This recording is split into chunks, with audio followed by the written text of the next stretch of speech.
우리는 삶 가운데 역사하시는 하나님을 만나는 것이 가장 큰 복이라는 것을 잘 알고 있습니다.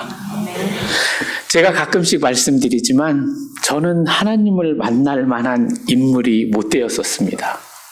제가 하나님을 만나고 난 후에 저희 작은 누님께서 우리 막내가 하나님을 만난 것만으로도 우리 예수님이 살아계시다는 증거이다 라고 말을 할 정도로 저는 그런 인물이었습니다. 여기에서 중요한 것은 하나님께서 선택한 백성은 끝까지 책임져 주시고 그 길로 인도하신다라는 것입니다. 여러분들이 잘 아시는 야곱을 어떻게 인도하고 어떻게 이끄셔서 여호와 하나님께서 언약 백성으로 세우시는지 오늘 함께 나누도록 하겠습니다. 야곱의 인생에 힘겨움이 시작되고 또 하나님을 만나는 감사의 장면을 담아놓은 찬송가가 찬송가 338장 내 주를 가까이 하게 함은 이 찬송의 가사를 보면 잘 나타나 있습니다. 내 고생하는 것 옛 야곱이 돌베개 베고 잠 같습니다. 야곱이 잠 깨어 일어난 후 돌단을 쌓은 것 본받아서 제가 찬양을 한번 해보려고 했지만요. 처음부터 음치로 찬양을 했다가 여러분들께서 시작부터 시험에 드실까봐 그냥 낭송을 했습니다. 야곱 자신을 죽이겠다라는 에서를 피해서 외삼촌 라반의 집으로 도망가는 여정 가운데 광야에 누워 돌베개를 베고 자는 과정에서 꿈속에서 하나님을 만나게 되는데요. 그때가 야곱의 인생 중에 어쩌면 가장 비참했던 상황으로 보입니다. 사랑하는 부모님의 품을 강제로 떠나게 되었습니다. 도망자의 신분이 되었습니다. 앞으로의 삶도 그저 막막하기만 하지 않았겠습니까?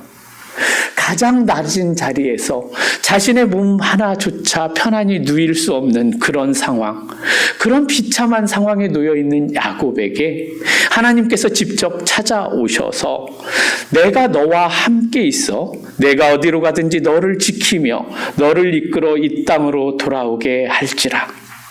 내가 네게 허락한 것을 다 이루기까지 너를 떠나지 아니하리라 라는 언약의 말씀을 해 주십니다.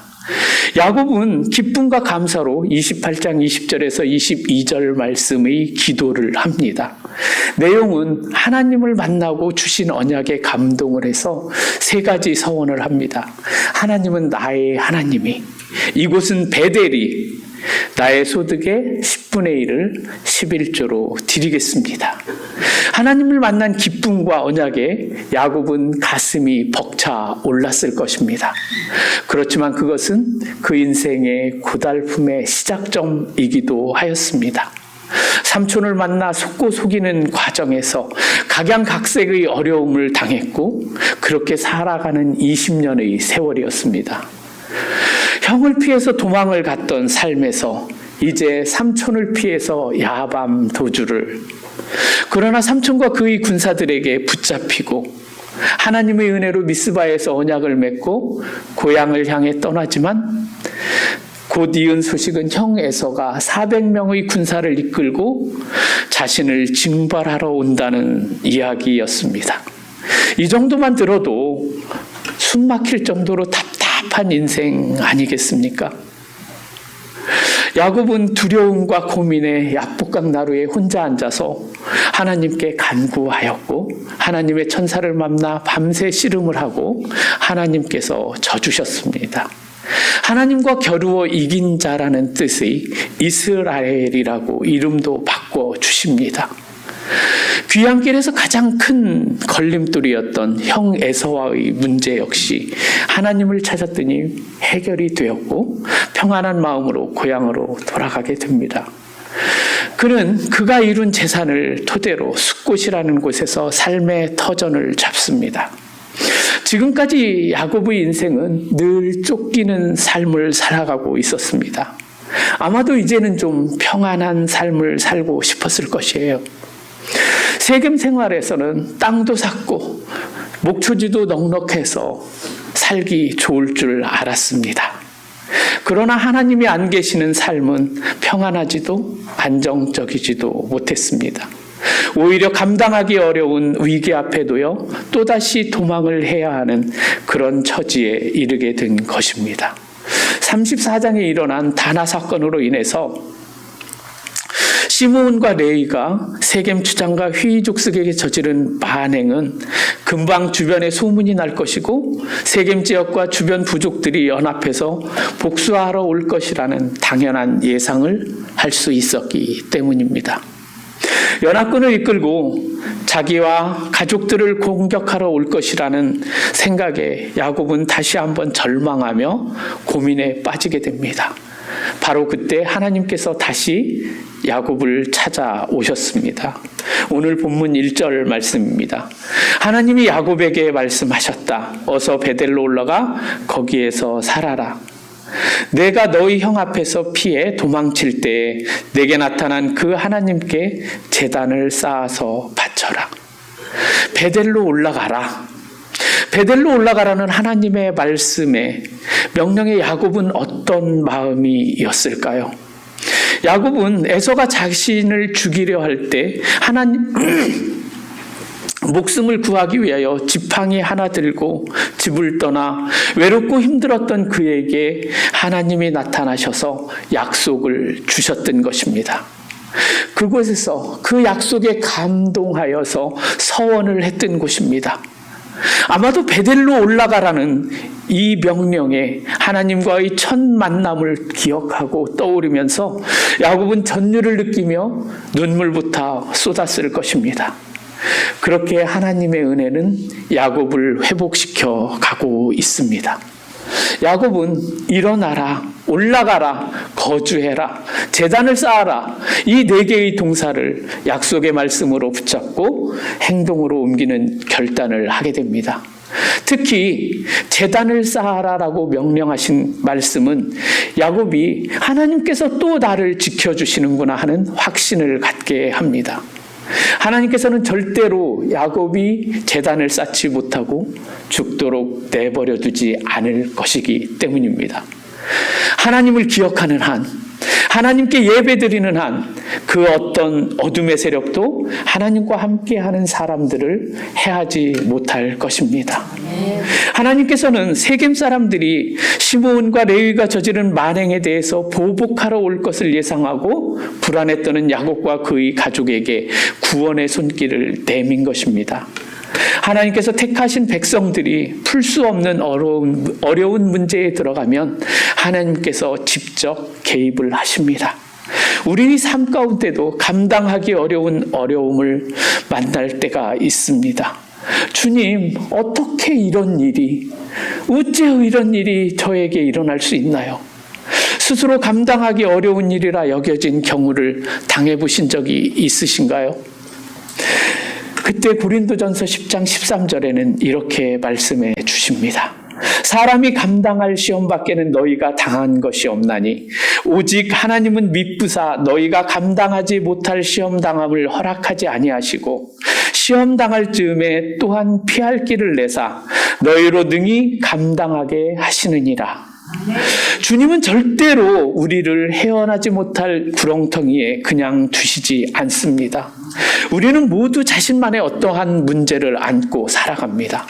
더욱이 내가 풀 수 없는 문제 앞에 놓여 있다면 낙심할 수밖에, 절망하고 쓰러져 있을 수밖에 없는 상황이라면 하나님께서 일어나라, 힘들고 어려운 상황 앞에 굴복하고 주저앉지 말고 일어나라고 하시는 하나님의 말씀을, 그 음성을 들으시는 여러분이 되시기를 소망합니다.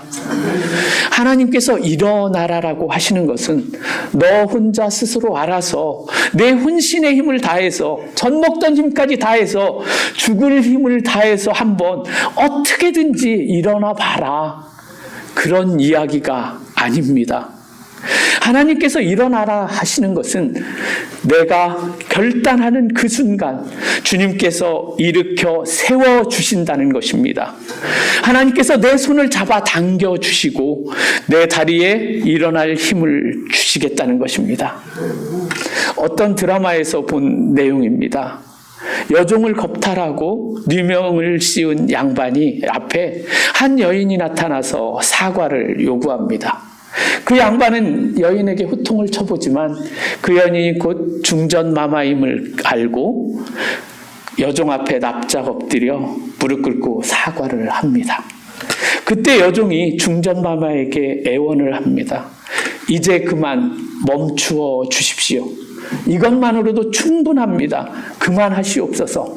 중전마마가 떠나시고 난 후에는 지금까지 내가 받았던 고초보다 더 험한 인생을 살아가게 될 것입니다. 그때 중전마마가 한 대사가 감동입니다. 내가 이미 내 인생에 끼어들었다.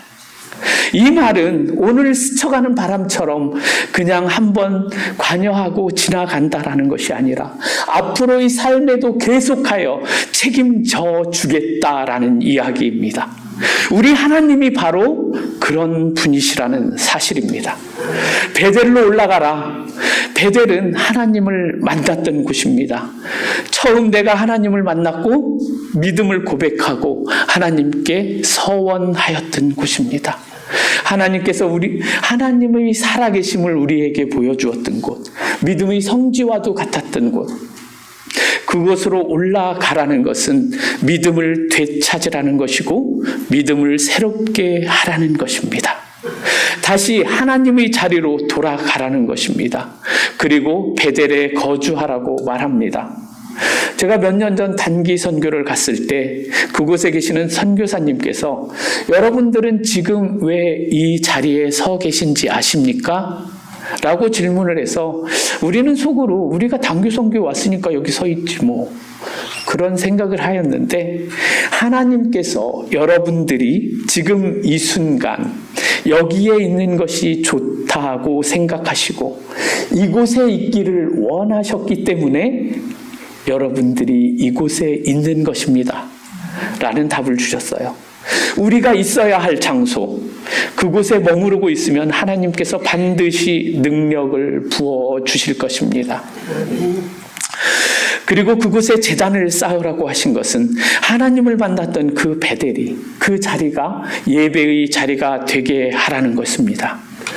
베델에서 하나님의 형상을 회복시키며 하나님의 도우심으로 비로소 야곱이 이스라엘이 되어 가는 것입니다.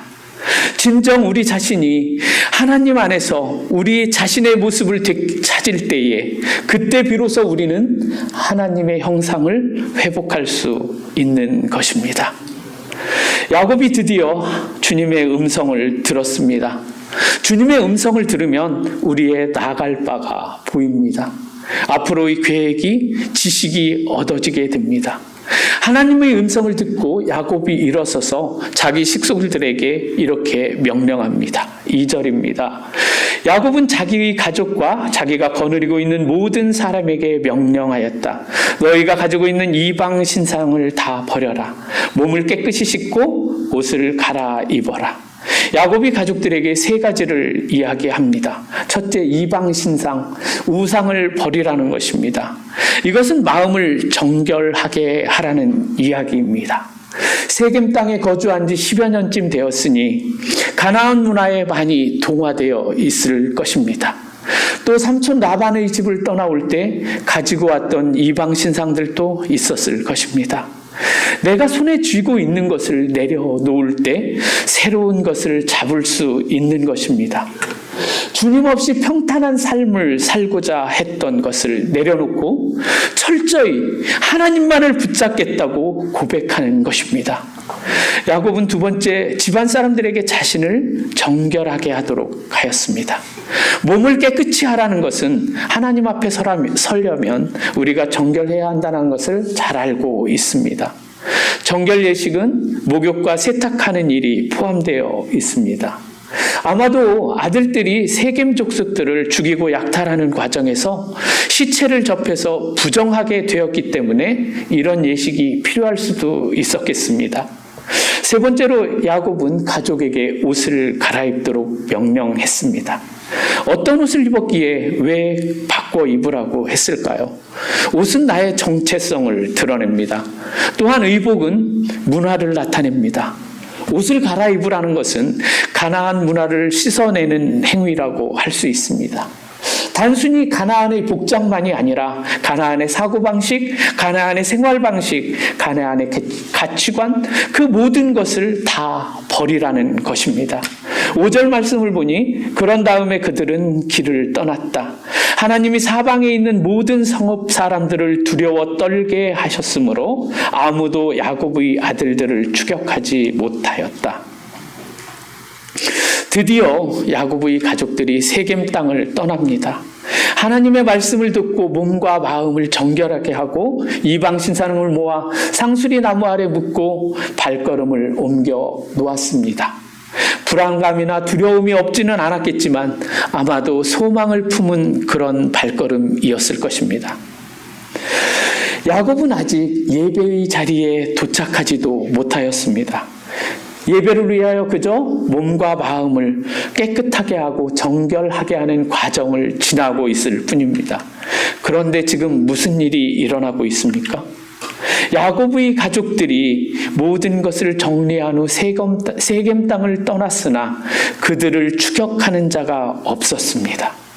그 이유는 하나님께서 주변 민족들에게 큰 두려움을 주었기 때문이라고 성경은 말씀하고 있습니다. 세겜과 주변 사람들에 대한 야곱의 두려움이 오히려 야곱과 하나님에 대한 주변 사람들의 두려움으로 바뀌는 반전이 일어난 것입니다. 야곱의 피난의 길, 그의 탈출길이 성공한 이유는 전적으로 하나님의 은혜이었음을 알 수 있습니다. 가나안 부족들의 특징은 이에는 이, 눈에는 눈, 그런 정서를 가지고 있었고요. 친척의 원수는 무엇보다 첫 번째로 갚아야 한다는 그들의 문화를 감안할 때 이 일은 결코 작은 은혜라고 할 수 없었습니다. 아니 상상 이상의 큰 은혜였습니다. 6절 7절 말씀 계속해서 보겠습니다. 야곱과 그가 거느린 모든 사람이 가나안 땅 루스 곧 베델에 이르렀다. 야곱이 거기에서 제단을 쌓은 뒤에 그가 형을 피해서 떠날 때에 베델에서 하나님이 나타나신 것을 생각하고 그곳 이름을 엘베델이라고 하였다. 야곱의 가족들이 드디어 베델에 도착했습니다. 베델로 돌아온 야곱은 하나님께 제단을 쌓고 그곳을 엘베델이라 불렀습니다. 베델은 하나님의 집입니다. 엘베델은 하나님의 집에서 만난 전능하신 하나님이십니다. 야곱은 전에 베델에서 하나님께 서원을 했었습니다. 그러나 그의 30년의 삶은 먹고 사느라 힘게 겨워서 결혼을 하기 위해서 그것도 2명의 아내와 2명의 첩을 건사하느라 또 자식 키우느라고 바빠서 서원은 아마도 까마득히 잊어버리고 그렇게 삶에 지쳐서 삶에 쫓겨가며 살고 있었을 것입니다. 이제 드디어 야곱은 그 서원을 하나님 앞에 지키기 위하여 돌아온 것입니다. 아니요. 어쩌면 이것은 하나님께서 그 서원을 지키라고 부르신 것일 것입니다. 하나님은 약속하신 것, 그 약속을 기억하게 하십니다. 그리하여 아브라함의 하나님, 이삭의 하나님, 야곱의 하나님이 되시고 이 말씀을 기억하는 저와 여러분들은 다시 우리의 이름을 넣어서 나의 하나님이라고 고백할 수 있게 되는 것입니다. 아브라함의 하나님, 이삭의 하나님, 야곱의 하나님, 그리고 지준이의 하나님. 우리 다 같이 한 목소리로 고백해 보시면 좋겠습니다. 아시겠죠? 아브라함의 하나님, 이삭의 하나님. 네, 다 같이 한번 해보시겠습니다. 시작. 아브라함의 하나님, 이삭의 하나님, 야곱의 하나님, 그리고 지준이의 하나님. 네, 감사합니다. 이제 우리는 하나님의 이름만을 부르며 우리의 제단을 쌓아야 할 때입니다. 우리가 제단을 쌓는 것은 하나님을 찾는 것입니다. 우리가 무릎 꿇은 자리, 두 손을 들은 자리, 하나님께 기도 올리는 그 자리가 곧 제단인 줄 믿습니다. 하나님의 부르심에 응답하여 주님과 동행하는 삶 가운데로 나아가시기를 권면합니다. 지금까지 삶이 고달퍼서 먹고 사는 게 바빠서 누군가의 받은 상처로 인해서 입으로는 주님을 사랑한다고 이야기하지만 세상을 더욱 사랑하기 때문에 이런저런 연유로 우리는 하나님과의 관계가 소홀하셨다면 이제 다시 한번 결단하시기를 당부드립니다. 베델로 올라가십시오. 베델에서 하나님을 만나십시오. 그때 하나님께서는 우리에게 놀라운 능력을 허락하실 것입니다. 많은 기독교인들이 베델에까지는 이르지만 베델에서 만난 하나님에 대한 간증이 없다면 우리는 여전히 세상에 사로잡혀 살아가게 될 것입니다. 그러나 만약 베델에서 하나님을 만났고 우리를 다시 거듭나게 하셨다면, 그곳에서 우리를 성령으로 충만하게 하셨다면 우리가 맞는 엘베델은 더 이상 세상에 패배하는 그런 연약한 그리스도인으로 살게 하지 않으실 것입니다. 지금 세상은 그리스도인을 동경하거나 우러러보지 않습니다. 예전에는 그리스도인이 세상을 걱정하고 살았다면 현재에는 오히려 세상이 그리스도인을 걱정하며 살아가게 되었습니다. 우리를 비난하거나 심지어 개독교라고 말하기까지 서슴지 않는 세상을 살아가는 이유는 무엇일까요? 물론 일부 언론이 드라마나 영화에서 기독교의 나쁜 면만을 부각시켜서 보여주고 세상에 전파한 영향력도 적지는 않을 것입니다. 우리가 잘하는 것들이 얼마나 많은데요. 그런 것들은 보여주지 않고 나쁜 것만 보여주었기 때문일 수도 있습니다. 그러나 우리 자신들도 스스로를 돌아보고 나만의 우상은 무엇인가 고민해 보아야 합니다. 자녀들이, 재물이, 세상의 성공과 명예가 혹은 나의 게으름이 입으로는 주님을 사랑한다고 이야기하면서 세상을 사랑하는 것들이 없었는지 우리는 돌아보고 결단해야 합니다. 우리가 가지고 있는 우상들을 찾아내어 상수리나무 아래 묻어야 할 때인 것입니다. 그리고 우리를 부르신 것에 감사하고 그것에 응답하는 길을 찾아가야만 합니다. 이 시대에 그 길을 찾아가는 방법이 바로 성경 말씀을 읽는 것에 있다고 하겠습니다. 하나님의 말씀을 읽는 것이 하나님과 가까워지는 길이고 하나님을 의지하는 방법을 찾는 길이고 우리가 하나님의 사랑받는 자녀임을 확인하는 길이기 때문입니다. 이제부터 여러분 하나님의 말씀으로 하루를 시작하시기를 권면드립니다. 그분의 말씀으로 시작되는 매일매일의 삶은 살게 되면 세상이 말하고 있는, 세상이 주장하는 것에 휩쓸리지 않을 것입니다. 우리의 역사의식이란 과거에서 현재를 바라보고 미래를 꿈꾸는 것이지만 신앙이란 완성된 미래에서 충만함을 가지고 현재를 바라보는 것입니다. 완성된 미래는 부활이요 생명이신 주님을 통해서 이루어집니다. 우리가 컵 안에 있는 공기를 손으로 건져낼 수는 없습니다. 하지만 물이 차오르면 컵 안의 공기는 스스로 빠져나가듯이 그렇게 하나님이 우리 안에 차오르기 시작하면 세상 풍습은 저절로 빠져나가게 되는 것입니다. 오래 남은 기간을 말씀으로 채우시는 여러분이 되십시오. 그러므로 부활의 주님을 만난 우리는 주님이 우리에게 말씀하시는 엘베델을 체험하시고 세상을 이기며 나가는 저와 여러분이 되시기를 축원드립니다. 아멘. 우리 찬양팀과 함께 여호와께 돌아가자 찬양 드리며 한 마음으로 기도하시기를 원합니다. 우리 함께 기도할 때 하나님 아버지께서는 우리가 가지고 있는 그 많은 것들을 다 버리고 내게로 오라고 하셨습니다. 이 순간 세상의 모든 명예도 권세도 재물도 다 내려놓고 모세에게 내 신을 벗으라고 말씀하셨던 것처럼 우리의 모든 것을 다 버리고 나가겠습니다. 오직 하나님의 거룩의 능력을 회복하게 하시고 거룩의 모양은 버리게 하시고 진정한 거룩을 향해 날마다 나가게 하여 주십시오. 이제 다시 여호와께 돌아가겠습니다. 결단하며 함께 기도하시겠습니다. 주님 감사합니다. 우리를 세상에 버려두지 아니하시고 주님 앞으로 다시 불러 세워주시니 감사를 드립니다. 이제 뒤를 돌아보지 않고 주님만을 바라보며 나가기를 결단합니다. 함께하여 주시옵소서. 주님의 사랑받는 자녀들에게 믿음의 증거가 되게 하시고 삶의 역사를 다시 한번 조명하게 하여 주시옵소서. 전능하신 하나님을 만나 그 기쁨과 행복으로 살아가는 우리들이 되게 하여 주시옵소서. 부활의 산소망이 되시는 우리 주님 예수 그리스도 아버지 하나님만을 오직 의지하는 우리가 되도록 붙잡아 주시옵소서.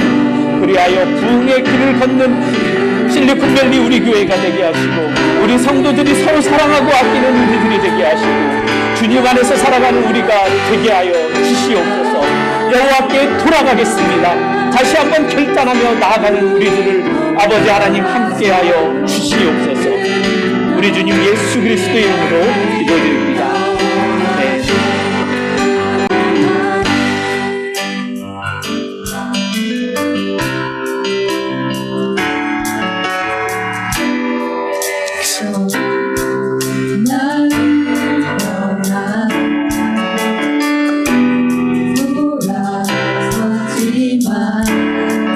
같이 찬양 드릴까요? 내 사랑이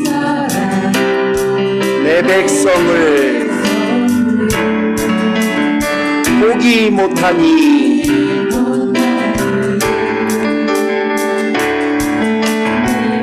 모든 것 내어주고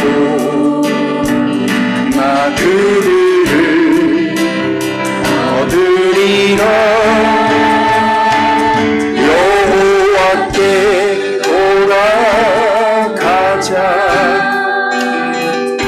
우린 돌아서도 그는 변치 않네. 여호와께 돌아가자. 우린 넘어져도 그 사랑 영원하네.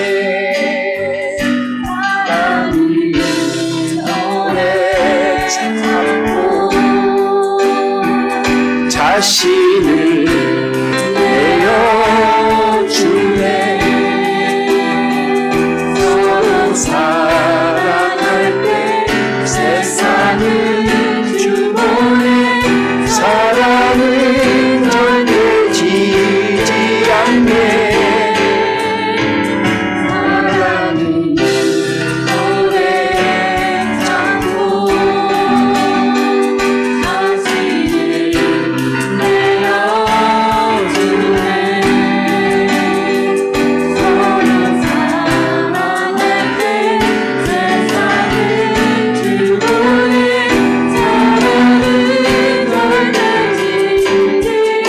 여호와께 돌아가자.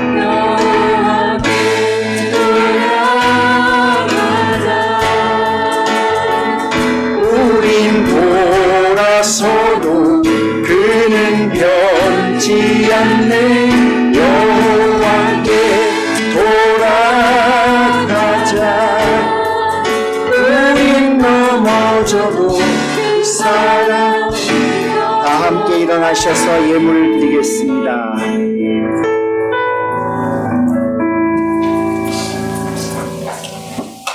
하나님, 오늘 또 곤고한 날에 베델에서 만나셔서 나의 아버지가 되어주시고 나를 당신의 언약의 계승자로 삼아주시며 그럼에도 불구하고 두려움과 쫓김 가운데 수많은 인생을 살아가고 있었던 그 야곱에게 다시 찾아오셔서 다시 베델로 올라가자 말씀해 주신 그 하나님을 떠올리며 이 시간 우리가 다시 하나님 앞에 서기를 소원합니다. 모든 심령들마다 하나님, 우리가 열심히 살아오지만 그럼에도 불구하고 그 열심 가운데 하나님을 잃었다면 다시금 그 부분을 회복할 수 있도록 역사하여 주시옵소서. 하나님, 오늘 또 귀한 분들이 마음과 중심의 고백을 담아서 예물을 드립니다. 기쁘게 받아 주옵소서. 더불어서 간절히 소원합니다.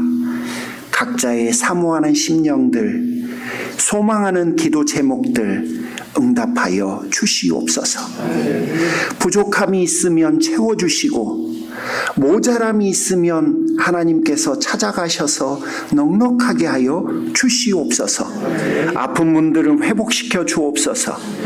하나님, 좋은 소식을 주셔서 감사합니다. 다영이에게 좋은 학교를 주시고 또 엄마하고 함께 가서 어떤 학교인지를 확인하고 복 주셔서 진심으로 감사합니다. 그 가정과 그 아이에게 마음껏 축복하시고 또 살아있는 모든 우리 자녀들에게, 사랑하는 우리 모든 자녀들에게 하나님 선하게 역사해 주실 줄 믿습니다. 이제는 우리 주 예수 그리스도의 은혜와 하나님 아버지의 그 극진하신 사랑하심과 성령님의 감화 감동 내주 충만 역사하심이 결국은 나를 하나님의 사랑받는 자녀로 삼게 하시는 그 놀라운 역사 앞에 지금부터 영원토록 함께 하시기를 간절히 축원하옵나이다. 아멘.